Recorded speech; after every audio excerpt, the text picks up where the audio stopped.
حضور نبی کریم صلی اللہ تعالی علیہ وسلم نے ارشاد فرمایا کہ میرے بعد ایک فتنہ اٹھے گا. عربی نہیں میں پڑھ رہا ہوں، اردو میں آپ سمجھتے ہیں. میرے بعد ایک فتنہ اٹھے گا تو تم سب لوگ علی کے ساتھ ہو جانا، اس لیے کہ علی حق پر ہو. تو حضور نبی کریم صلی اللہ تعالی علیہ وسلم کا فرمان اصل ہے کہ ملا کا کتاب نبی کریم صلی اللہ تعالی علیہ وسلم نے ارشاد فرمایا کہ میرے بعد ایک فتنہ اٹھے گا اور اس فتنے میں تم سب لوگ علی کے ساتھ ہو جانا، اس لیے کہ علی حق پر ہو. اب جو بھی علی کے سامنے آئے گا مقابلے میں وہ باطل ہی ہوگا، جو بھی ہو، کوئی بھی ہو، چھوٹا ہو چاہے بڑا ہو. کیونکہ نبی کریم صلی اللہ علیہ وسلم نے بتایا ہے نبی کا فرمان کبھی غلط نہیں ہوتا. نبی نے فرمایا کہ وہ فتنہ اٹھے گا اور فتنے میں جو بھی علی کے مقابلے میں آئے گا وہ باطل ہی پر ہوگا، علی حق پر ہوں گا. علی مال حق، حق مال علی. علی حق کے ساتھ ہے اور حق علی کے ساتھ. علی مال قرآن اور قرآن مال علی. قرآن علی کے ساتھ ہے اور علی قرآن کے ساتھ. اب علی کے مد مقابل میں جو کوئی بھی آئے گا اس کو ہم اتباع اس کی نہیں کریں گے، نہ اسے ہم صحابی مانیں گے، چاہے وہ جتنی جو ہے وہی نازل ہوئی ہے سرکار کی سب وہ لکھ ڈالے ہوئے، تب بھی اس کو ہم تسلیم نہیں کرتے. کیونکہ نبی کا فرمان ہے، میں اپنی طرف سے تو بول نہیں رہا ہوں، نبی کریم صلی اللہ علیہ وسلم نے فرمایا. اور بخاری شریف کی حدیث ہے، حضور نبی کریم صلی اللہ تعالی علیہ وسلم نے ارشاد فرمایا کہ عمار ابن یاسر رضی اللہ تعالی عنہ کو کہ ایک باغی گروہ قتل کرے گا. یہ بخاری کی حدیث ہے. حضرت عمار ابن یاسر کو باغی گروہ قتل کرے گا اور عمار ابن یاسر اس گروہ کو جنت کی طرف بلاتے ہوں گے اور وہ گروہ جہنم کی طرف بلاتا ہوگا. صاف صاف جملے میں بخاری میں لکھا ہوا، لیکن پڑھنے والے نہ جانے کس آنکھ سے پڑھتے ہیں اور انہیں کیا نظر آتا ہے. نبی کریم صلی اللہ تعالی علیہ وسلم کا فرمان انہیں دکھائی نہیں پڑتا، اس کے باوجود میں بھی وہ عقلی دلائل پیش کرتے ہیں کہ یہ تو اجتہادی دلیل ہے، اپنے طرف سے فیصلہ کر رہے ہو، یہ اجتہاد ہے، یہ اجتہاد ہے. نبی نے فرمایا کہ وہ باغی گروہ قتل کرے گا اور وہاں پر حضرت عمار ابن یاسر کو قتل کیے اور قتل کرنے کے بعد اب لوگ اس شخص کو بچانے کے لیے اس کو اجتہاد میں شامل کر دیتے ہیں. آپ بیٹھے ہیں اور یہ چھوٹا سا بچہ یہاں بیٹھا تھا، کہاں گیا؟ کسی بچے کو چھوٹے سے 4-5 سال 6 سال یا یہ بچہ بیٹھا ہے چھوٹے سے بچے کو آپ قرآن شریف دیجئے اور اسے کہہ دیجئے کہ بیٹا یہ قرآن یہاں نیچی جگہ پہ رکھ دو. کیا کر رہے ہیں آپ؟ بات سنیے، میں تقریر نہیں کر رہا ہوں، ہے نا، آپ کو سمجھا رہا ہوں.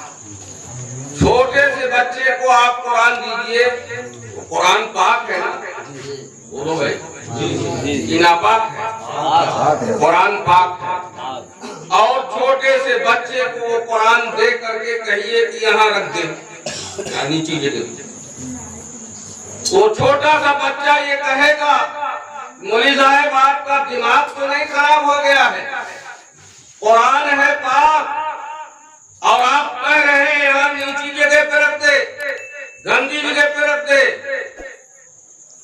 تو گویا ایک بچے کو بھی معلوم ہے کہ پاک چیز پاک جگہ پہ رکھی جاتی ہے، ہر کسی کو بھی معلوم ہے، ہر شخص کو معلوم ہے، مولوی کو بھی معلوم ہے، قاری کو بھی معلوم ہے، حافظ کو بھی معلوم ہے، مفتی کو بھی معلوم ہے، جتنے بھی لوگ ہیں سب یہ جانتے ہیں پاک چیز پاک جگہ پہ رکھی جاتی ہے، کوئی گندی جگہ پہ نہیں رہ سکتا ہے۔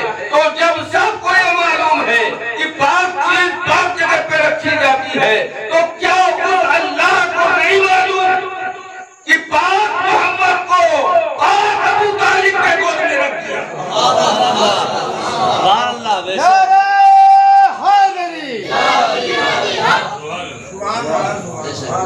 اس اللہ کو نہیں معلوم کہ پاک محمد کو پاک ابو طالب کے گود میں رکھ دیا۔ الم یجدک یتیما فآویٰ، شرم کر مولوی، شرم کر قرآن پر، مولوی قرآن پر، اور دیکھ اللہ کا فرمان سن۔ اللہ تبارک و تعالیٰ نے پاک محمد کو ابو طالب کے گود میں رکھ کر کے اور ارشاد فرمایا الم یجدک یتیما فآویٰ، اے محبوب میں نے جب تمہیں لاوارث پایا، جب تمہیں یتیم پایا تو میں نے تجھے ایک پناہ دی، ایک جگہ۔ اور اب بھی تمہاری آنکھ نہیں کھلتی، ابو طالب نے کلمہ نہیں پڑھا، راویوں نے لکھ دیا، کسی گستاخ اہل بیت نے لکھ دیا کتابوں میں، تو اس کو تم مان رہے ہو اللہ کا کلام نہیں مانے، اللہ کا کلام نہیں پڑھتے۔ ابو طالب کی وہ شخصیت ہے کہ اسلام کا سب سے بڑا جلسہ، اسلام کی سب سے بڑی کانفرنس جو سب سے پہلے رسول نے کیا وہ گھر ابو طالب کا۔ ابو طالب کا گھر کہاں تھا؟ مکے میں۔ اور کعبہ شریف کہاں ہے؟ مکہ میں ہے۔ کعبہ شریف اللہ کا گھر ہے، اللہ کا گھر کعبہ میں ہے نا، کعبہ اللہ کا گھر ہے، مکہ شریف میں ہے، اور اسی مکے میں ابو طالب کا گھر۔ تو اللہ نے اسلام کی پہلی تبلیغ اپنے گھر میں کیوں نہیں کروائی؟ اپنے گھر میں اسلام کی تبلیغ کیوں نہیں کروائی؟ اس لیے کہ وہاں اللہ کے گھر میں بت رکھے ہوئے تھے اور عمران کے گھر میں بت نہیں تھے۔ عمران کا گھر بت سے پاک تھا، اس لیے اللہ نے اسلام کی پہلی تقریر ابو طالب کے گھر میں۔ کیا یہ مولوی نہیں پڑھتے، نہیں دیکھتے، اس کی شان اور عظمت کو نہیں پہچانتے؟ صرف علی سے بغض رکھنے والے مورخوں نے کتابوں میں تاریخوں میں لکھ دیا کہ ابو طالب نے کلمہ نہیں پڑھا، تو آج کے یہ سب بڑے بڑے دستار والے، بڑے بڑی صافے اور پگڑیاں والے سب یہ کہتے ہیں ابو طالب نے کلمہ نہیں پڑھا۔ اور یہ روایت کہاں سے لیے؟ قاری صاحب یہ روایت انہوں نے کہاں سے لیا؟ ہاشمی گھرانے، حضرت عباس رضی اللہ تعالیٰ عنہ، حضرت ابو طالب علیہ السلام کا جب وصال ہوا تو آپ کی عمر 95 سال کی تھی، اور حضرت عباس کی عمر 2 سال۔ 2 سال کے بچے کی روایت لے کر کے کہ جب حضرت ابو طالب کا وصال ہو رہا تھا آپ کی روح قبض ہو رہی تھی تو حضرت عباس آپ کے کان لگائے سن رہے تھے. حضور صلی اللہ علیہ وسلم کہہ رہے تھے کہ چچا کلمہ پڑھ لو. تو حضرت عباس نے سنا اور ان گستاخانے اہل بیت والے جو راوی تھے ان لوگوں نے وہاں سے روایت لے کر کے کتاب میں نقل کر دیا. 2 سال کے بچے کی بات انہیں یاد رہی اور وہ بھی کان میں کہہ رہے تھے. یہ لوگ تھے بھی نہیں وہاں اور یہ اس لیے کہہ رہے تھے کہ کسی نہ کسی طریقے سے ان کو جھٹلایا جا سکے, ان کو بتایا جا سکے. لیکن وہاں حضرت عباس سے انہوں نے روایت لے کر کے اور کتابوں میں درج کر دیا اور درج کرنے کے بعد وہی چیز باہر نکل آئی. اب جتنے بھی لوگ پڑھ رہے ہیں وہ کہہ رہے ابو طالب نے کلمہ نہیں پڑھا. کلمہ تو ابو طالب کے گھر سے رائج ہوا ہے, کلمہ تو ابو طالب کے گھر سے پیدا ہوئی ہے, پھر کلمہ انہیں پڑھنے کی کیا ضرورت ہے. آپ آگے بڑھیے اور دیکھتے چلیے, ابو طالب کی شان کو دیکھیے, ابو طالب کی عظمت کو دیکھیے. دنیا کے کسی گھر کی کوئی بیٹی ہو, کسی مولوی کی بیٹی ہو, کسی عالم کی بیٹی ہو, کسی مفتی کی بیٹی ہو, کسی غوث قطب کی بیٹی کیوں نہ ہو, اور میں آگے چلوں کسی صحابی کی بیٹی کیوں نہ ہو, جب وہ بیٹی اپنے مخصوص ایام میں ہوتی ہے تو اللہ کا حکم ہے کہ قرآن نہ چھونا, قرآن نہ پکڑنا. یا اللہ کیوں نہ پکڑے؟ وہ اللہ تبارک و تعالیٰ نے ارشاد فرمایا قرآن ہے پاک اور تو ہے ناپاک. قرآن نہیں چھو سکتی. بیت اللہ کا طواف نہ کرنا, اس لیے بیت اللہ ہے پاک اور تو ہے ناپاک. قربان جائیے 13 رجب کا وہ مبارک دن آ گیا, 13 رجب کا وہ مبارک دن آ گیا. حضرت سیدہ فاطمہ بنت اسد وہ خانہ کعبہ کی طواف کر رہی ہے, خانہ کعبہ کا طواف ہو رہا ہے. وہیں پر انہیں احساس ہوا تو ادھر ادھر دیکھنے لگی, اپنے گھر کی طرف جانے کی تیاری کرنے لگی. اللہ کا حکم ہوا فاطمہ کہاں جا رہی ہے؟ میرے گھر آ.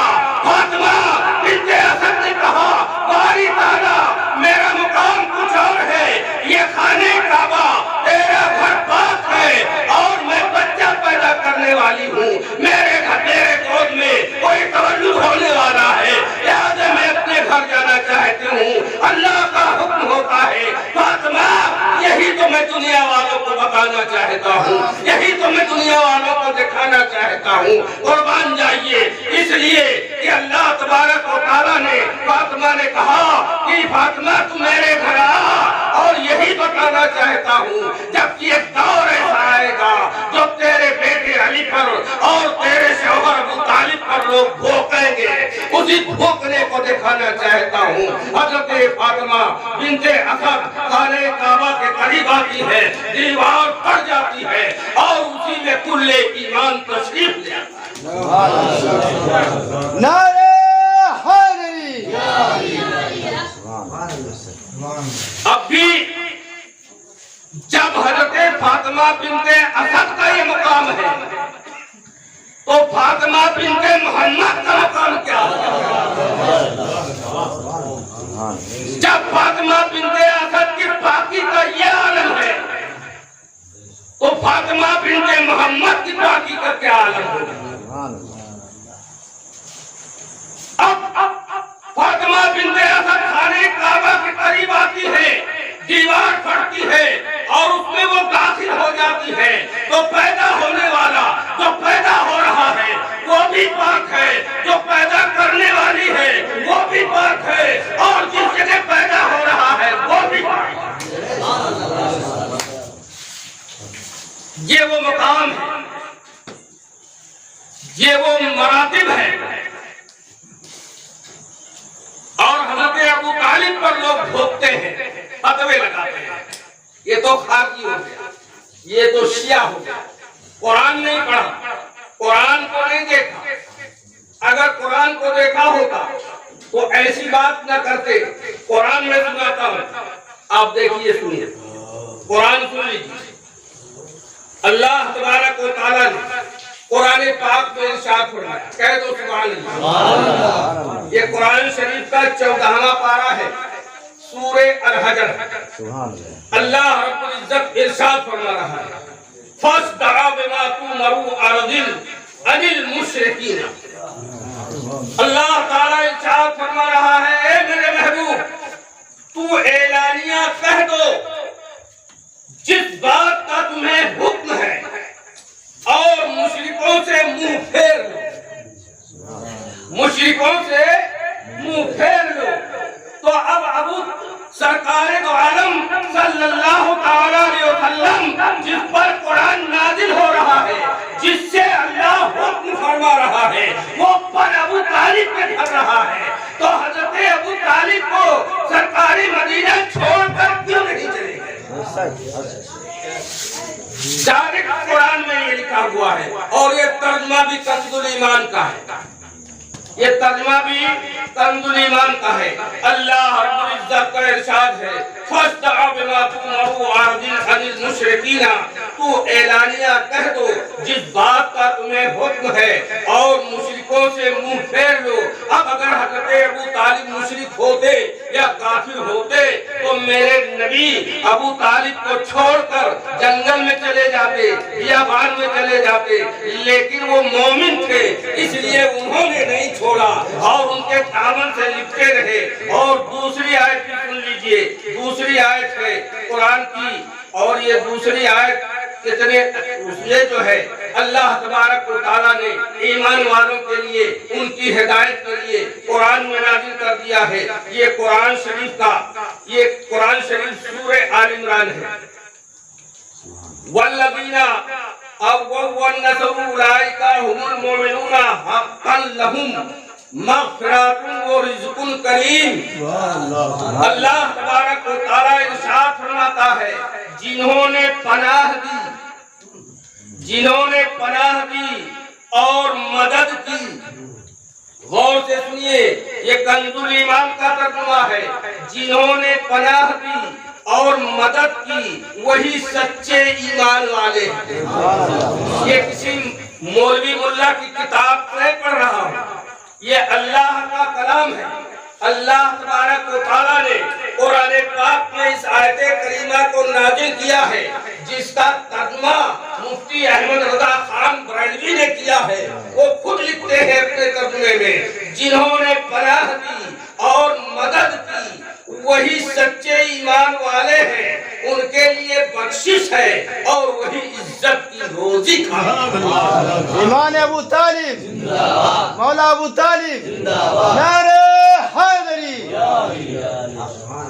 اب تیسری آیت کریمہ سن لیجئے. اللہ تبارک و تعالیٰ ارشاد فرما رہا ہے قرآن پاک میں, یہ پارہ 3 ہے, سورہ آل عمران ہے, اور ابو طالب کا نام بھی عمران ہے. ابو طالب کے نام پر یہ مکمل سورت قرآن میں موجود ہے. سورہ آل عمران کی آیت کریمہ ہے. اللہ رب العزت ارشاد فرما رہا ہے, ان اللہ اصطفیٰ آدم و نوح و آل ابراہیم و آل عمران علی العالمین. اللہ رب العزت فرما رہا ہے, بے شک اللہ نے چن لیا آدم اور نوح اور ابراہیم کی آل اور عمران کی آل کو سارے جہان سے. یہ قرآن ہے, قرآن. مولوی شرم کر اور قرآن پر نیت کو درست کر کے پڑھ. محبت کے ساتھ جب قرآن پڑھے گا تو تجھے قرآن نظر آئے گا. جب جس نے جو قرآن صاحب قرآن ہے, جب صاحب قرآن کے ساتھ محبت کرے گا تو تجھے محبت کے ساتھ قرآن پڑھنا آ جائے گا. اس لیے کہ علامہ اقبال نے بہت پہلے کہہ دیا ہے کہ محمد سے وفا تو نے تو ہم تیرے ہیں, یہ جہاں چیز ہے کیا نہ ہو قلم تیرے ہیں. اور محمد کی محبت دین حق کی شرط اول ہے، محمد کی محبت دین حق کی شرط اول ہے، اسی میں ہے اگر خامی تو سب کچھ نامکمل ہے۔ اگر تمہیں محمد سے محبت ہوگی تو تمہیں محمد جس جگہ پر پرورش پائے ہیں اس کی بھی محبت اس سے بھی کرنی پڑے گی، اور آپ کی تربیت جہاں پر ہوئی ہے وہ گھر ابو طالب کا ہے، جہاں پر تربیت ہوئی ہے، جہاں پر قرآن نازل ہوا ہے، جس کی دھن اور دولت اور مال خرچہ ہوا ہے اسلام کے لیے، اس ذات کا نام ابو طالب ہے۔ قربان جائیے مسلمانوں، میں نے اسی لیے اس تقریر میں یہ بتایا تھا کہ جب حضرت ابو طالب نے نبی کریم صلی اللہ علیہ وسلم کے خطبہ نکاح پڑھا تھا تو اس خطبہ نکاح کا پہلا جملہ میں نے جو پڑھ کے سنایا تھا وہ یہ تھا کہ الحمدللہ الذی جعلنا من ذریۃ ابراہیم، اللہ کی حمد ہے، اس کی تعریف ہے، اس کی توصیف ہے، اس کا ذکر ہے کہ اس نے جو ہے ہمیں ابراہیم کی آل میں پیدا کیا۔ اے مولوی شرم کر کی آل میں پیدا کیا، اب پڑھ درود نماز میں اللہم صلی علی سیدنا محمد وعلی آل سیدنا محمد کما صلیت علی سیدنا ابراہیم وعلی آل سیدنا ابراہیم۔ اگر جب تک کہ تو ابراہیم کے آل ابو طالب پر درود نہیں پڑھتا تیری نماز نہیں، جب تک تو نماز میں ابو طالب پر درود نہیں پڑھے گا تیری نماز نہیں ہوگی۔ اور ابو طالب کو کافر کہنے والا خود کافر ہے، چاہے وہ ایک ہو، چاہے دو ہو، چاہے سینکڑوں ہو، چاہے پورا ہندوستان ہو، جو بھی ابو طالب کو کافر کہے گا وہ خود کافر ہو جائے گا۔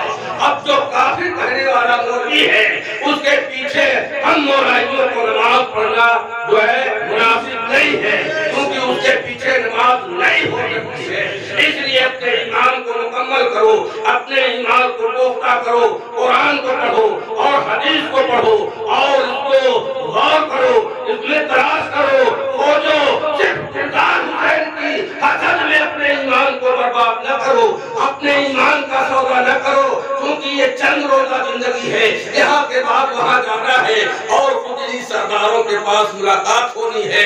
ہم اللہ تبارک و تعالیٰ سے دعا گو ہیں کہ اللہ تبارک و تعالیٰ ہم تمام مومنین اور مسلمین کو حضور سرور کائنات صلی اللہ تعالیٰ علیہ وسلم کے اسوہ حسنہ پر عمل کرنے کی توفیق و رفیق بنائے، اور حق سمجھنے اور حق بولنے، حق پہچاننے کی ہمیں اور آپ کو صلاحیت عطا فرمائے۔ وما علینا الا البلاغ وآخر